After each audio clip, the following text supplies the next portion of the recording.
Hello, football fans. It's the NFL Exporter checking in February 2015. The 2014 season is officially over. Now let's go ahead and take a look at your new defensive coordinators. These are your coordinators who were either in their first year in 2014 or will be entering their first year for the 2015 season. We're going to start out with the Buffalo Bills. Their new coordinator this year is going to be Dennis Thurman. He's going to obviously be working alongside Rex Ryan coming over as the head coach from the New York Jets. I think it looks very promising for Thurman. Has a lot of talent to develop. The key thing, obviously, for Buffalo is going to be resigning defensive tackle Marcel Darius. Outside of that, they are fully stacked, and they're going to be expecting their star inside linebacker, Kiko Alonso, back in the lineup, who should make this defense even more dominating. I think the Bills' defense is going to be one of the most anticipated defenses that we all want to keep our eyes on after they were absolutely outstanding in the 2014 campaign. Casey Rogers now takes over as the new defensive coordinator this year for the New York Jets. Obviously, he's got his work cut out. A lot of talent in that front seven with the likes of Muhammad Wilkerson, David Harrison, and Sheldon Richardson. But you look on the back end, that's certainly where the help is needed. You're certainly hoping that defensive back D. Milliner, he's going to be entering his third year, can stay healthy, and he can make the progress that had him be a first-round pick. You have Calvin Pryor that you got from Louisville on the back end there, but certainly that secondary has to be upgraded. That's the main area of concern for this New York Jets team. Paul Guenther was your new defensive coordinator for Cincinnati in 2014. For the Cincinnati Bengals, I think it was obvious to see the Bengals defense, at least the first 10 games or so, take that slide backwards. I think when you lose a defensive coordinator like Mike Zimmer, you see the excellent job he was able to immediately able to come over and do in Minnesota. You understand why I think Cincinnati's defense fell from a top 10 defense back to the mid-20s. There's still a lot of talent there. The also big thing that you look out there for is now Geno Atkins being a couple years more healthy. Hopefully he can get back into dominating form. And Vontaze Burfict, due to injuries, he was unable to play most of the year. He's a high-impact player, a game-changing player who had made the Pro Bowl the past 2 years. So getting him back is certainly going to help Cincinnati's cause out as well.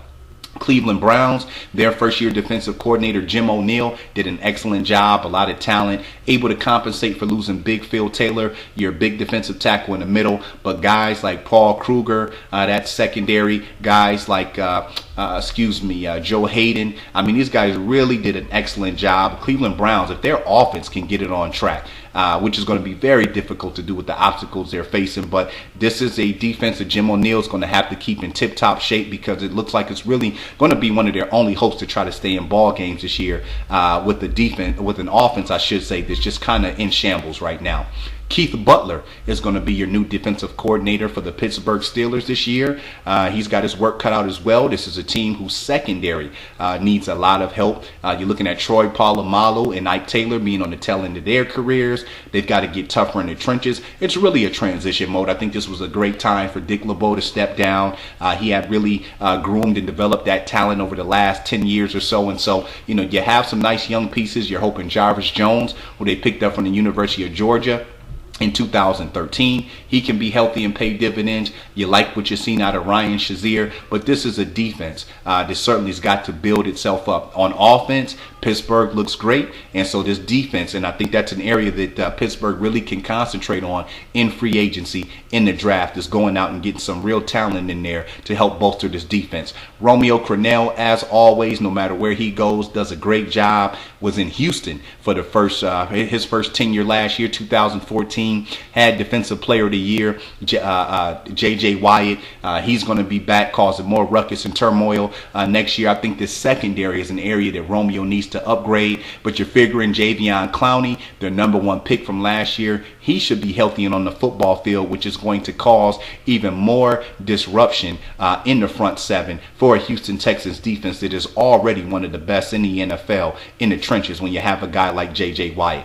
Ray Horton, in his first year in Tennessee, did a decent job. Not a lot of talent to deal with. Again, dealing with an offense that can't put up a lot of points, so it puts a lot of pressure on your defense. I think without question, Tennessee is going to have to try to balance getting some better skill position players in on offense, but at the same time on defense, certainly addressing a pass rusher, addressing the linebacker area. You know, they lost Akeem Ayers to New England, and certainly upgrading at the defensive back position.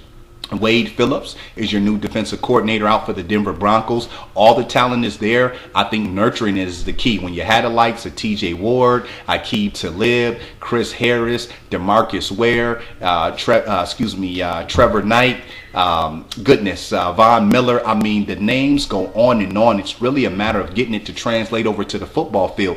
Denver's defense was good. I would say more opportunistic than anything. Not solid as it needed to be. I think it was a team that played from ahead so much, and with a great quarterback like Peyton Manning, there's some flexibility. But you want to see this defense become dominant. I think that's the only way that Denver has a realistic chance at not making it to, but winning a Super Bowl. The Oakland Raiders need to address their defensive coordinator position. Rod Marinelli, I think he did a great job for the Dallas Cowboys in his first year. I think if you look at how effective Dallas's offense was, certainly benefited from that. By having a prolific rushing attack, the Cowboys defense was able to be on the sidelines a little bit more, getting rest, and really was in a position to be opportunistic. I don't think Dallas's defense really jumped out at you in any particular game, but they certainly were sound enough and made some turnovers and big plays when they needed to. Without question, their secondary is an area that needs some upgrading, as well as getting a big-time pass rusher in there as well. Steve Spagnuolo is now the defensive coordinator for the Giants. He's got his work cut out. They really need help on all levels. I think getting Jason Pierre-Paul back to prime level, getting a pass rush is important. We've seen the Giants get burned time and time again for that. They've got to upgrade that linebacking area. John Beeson has shown to be injury prone. He's on the tail end of his career. And if that secondary can stay healthy, again, they went out last year, got defensive back Walter Thurman from Seattle, Dominic Rodgers-Cromartie from Denver. You still have Antrell Roll back there. We know that Prince Amukamara has shown to be injury prone, so they've got to just plug in the right pieces. I honestly think with how effective the Giants offense could be, if Spagnuolo can get this defense rounded into form, the Giants have a shot at being a playoff contender. Joe Barry is now your new defensive coordinator for the Washington Redskins. He's got his work cut out. Brian Orakpo is shown to be injury prone, but again, the Redskins were solid against the run, ranked 7th. It's that secondary. Their safeties cannot cover. We're talking about Brandon Merriweather and Ryan Clark, and their defensive backs are very bad, especially when considering D'Angelo Hall, who was their top cover guy, went down with an Achilles injury last year. He's an older player, so Joe Barry's definitely got a lot of work to do in Washington. Vic Fangio is now your defensive coordinator for the Chicago Bears. I think that's a great move there. Had that 49ers defense playing at a high level at so long. John Fox there now as head coach, so without question for Chicago. Players are older. Lance Briggs probably won't be back. Tim Jennings and Peanut Tillman are entering, the tail end of their career. You really don't have much to work with, so it's a rebuilding process. You want to do that as obviously through the draft and free agency. He's got a lot of work to do out there. Terrell Austin was the defensive coordinator for Detroit in his first year. Obviously, he's getting 5 stars, nothing but an A+ across the board. Really had that Lions defense playing well. For so many years in Detroit had the high explosive offense putting up all these points, but their defense and particularly their secondary was really letting them down. You look at the past few years, it was really Detroit's defense stepping up, and you look at 2014, what a great job Austin did. Now obviously signing Ndamukong Suh back is a huge concern and a #1 priority. They're also going to get Stephen Tulloch back, who injured himself early on in the season, but Detroit's defense ranked #1 overall, ranked #1 against the run. You had some veteran guys like James Ahedebo and Grover Quinn come in there, really do a solid job. So Terrell Austin, great job. #1 defense in the NFL for the Detroit Lions. They've just got to find ways to continue to get better. George Edwards was the new defensive coordinator for the Minnesota Vikings, working alongside Mike Zimmer. Great job they did. They've got a lot of young talent there. Sharif Floyd, defensive tackle from Florida, is going to be entering his 3rd year. Anthony Barr was a high-impact rookie. He was on the all-defensive rookie team. Just a lot of nice pieces. Veteran Chad Greenway continues to be a mainstay there. So I really like what's going on in Minnesota. I think they're in the process of developing a very, very good defense down there. Leslie Frazier was your defensive coordinator out in Tampa Bay in 2014. We know that Tampa only won 2 games, so certainly can't get a lot of credit there. Frazier should be on a very thin leash. Look, he's got to get guys to play up to level here.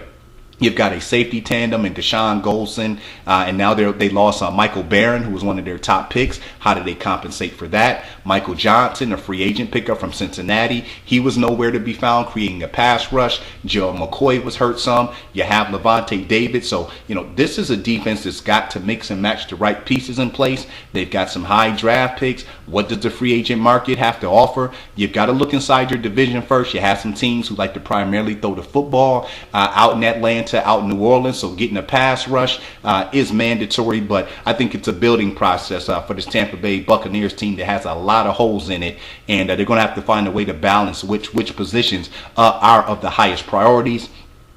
3 teams in the NFC West have vacancies now. You're talking about Todd Bowles went off to the Jets. Arizona certainly has a lot of talent that you can work with there. 49ers, Vic Fangio, now he's out in Chicago. 49ers still have a lot of talent there, and we know that the Seattle Seahawks defense, Dan Quinn now going to the Atlanta Falcons to be a head coach. So, those 3 defenses I think are the most attractive positions. It'll be interesting to see who steps in there because all 3 of those teams have tons of talent that you can work with there. Greg Williams was the first-year head coach, defensive coordinator, last year for the St. Louis Rams. Did a great job as well working alongside Jeff Fisher. I certainly think that getting their secondary more up to par can be something that they can look at. They're another team, though. Defense plays really well. Their offense struggles to put up points, so it puts a lot of pressure on them. But nice job by Greg Williams in his first year. That's going to wrap up our defensive coordinators. Make sure you follow me on Twitter at NFLExporter and Facebook.com. Send a friend request, Facebook.com/NFLExporter. The spelling for both of those, NFLExporter.